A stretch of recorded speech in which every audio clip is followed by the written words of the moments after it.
Well, new tonight, with polls for the presidential primary here in Connecticut opening in just 13 hours, state Republicans are sounding the alarm on election security. Fox 61 political reporter Emma Wulfhorst spoke with lawmakers about their ideas. So, Emma, what are the Republicans proposing?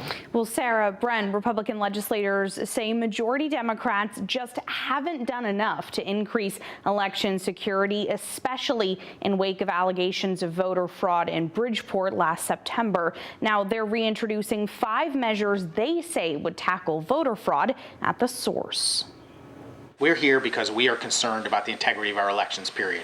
Senate and House Republicans are calling for prompt action to increase election security in Connecticut. The Democrats have failed to take the issue seriously enough and put the proper protocols and policies in place to fix it. Republicans want to update voter rolls, prohibit unsolicited mailing of absentee ballot applications, impose a 1-year mandatory minimum prison sentence for election-related crimes, require a driver's license or photo ID copy in absentee ballots, and put a temporary ban on ballot drop boxes. We constantly hear that there is no voter fraud going on in Connecticut. Well, obviously, as we've seen in Bridgeport, it does happen. September's Democratic mayoral primary results in Bridgeport were thrown out after allegations of voter fraud. Republican legislators point to that as the most recent example of why these reforms are needed.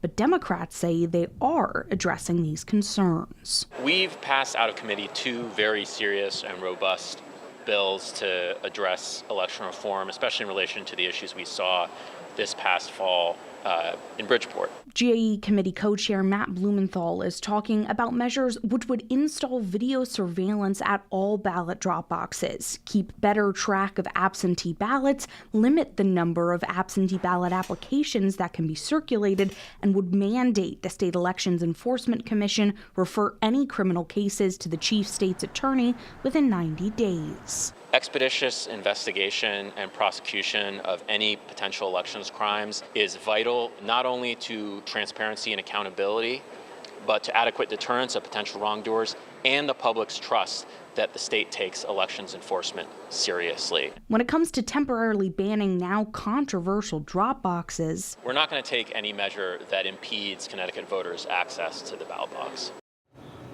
Now, the GAE committee did advance the Republican bill requiring a mandatory minimum sentence of 1 year in prison for election crimes. But since the deadline for new bills has passed, Republicans say they'll be introducing those other ideas as amendments to the current election security bill once it's taken up on the floor. Sarah, Brent.